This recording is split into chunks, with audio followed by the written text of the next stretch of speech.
O anak, kailan ka uuwi? Mag-iingat ka ron, ha? Pag tapos na po yung kontrata ko, Nay, kailangan ko pa rin po kasing mag-ipon para sa magiging pamilya ko. Anak, hindi ba pwedeng dito ka muna?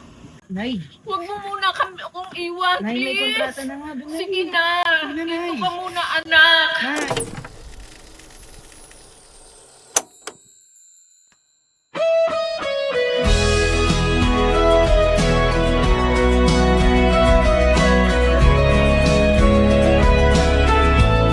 Sa biglang nangyari sa ilalim ng bituin, gabing katuparan ng pangako't dalangin.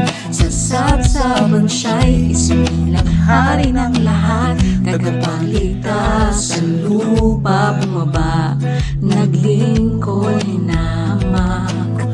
Walang koro ng gintong, ngunit may korong awit. Mga anghel sa langit, sabay-sabay nagsisambit. Papuri sa Diyos at kaitaasan at kapayapaan sa mga tao kanyang kinalugdan. Himig ng Pasko ay awit ng pag-asa, dahil kay Jesus may bagong simula. Biyaya ng langit sa puso bumaba, tunay na saya ay sa Kanya nagmula.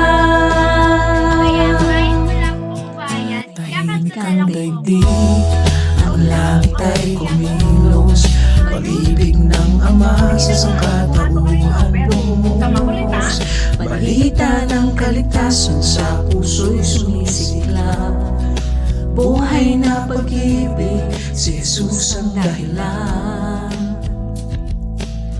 Hindi ito regalo, kundi ang Kanyang pagdating, ang tanging dahilan. Sila ang mga anak ko. Pero malayo sila sa akin ngayon dahil sa trabaho. Kaya po pa kayo malungkot? Alam niyo po, malungkot talaga kapag malayo na sila. Tulad ko po, wala na akong nanay. Alam niyo po ba, si Jesus po talaga ang dahilan bakit hindi po ako nalulungkot. Kaya, libre na lang po yung karating ko. Ngayon alam ko na kung bakit may Pasko, hindi dahil sa ilaw o mga regalo, kundi sa pag-ibig ng Diyos sa mundo, na nagkatawang tao para iligtas tayo. Ngayon alam ko na himig ng langit ay himig ng Pasko na pusong umaawit.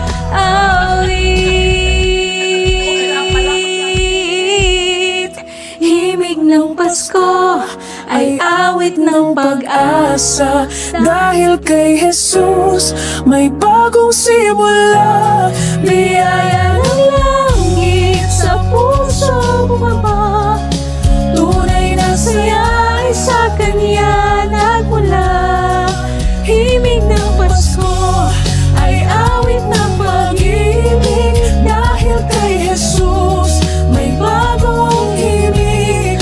Biyaya ng langit sa puso bumaba, tunay na saya ay sa Kanya nagmula. Oh, himig ng Pasko.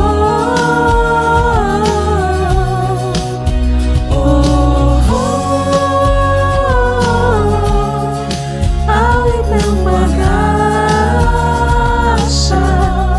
may liwanag na dumating.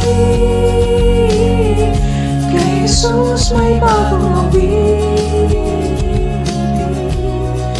Himig ng Pasko ay awit ng pag-asa at pag-ibig.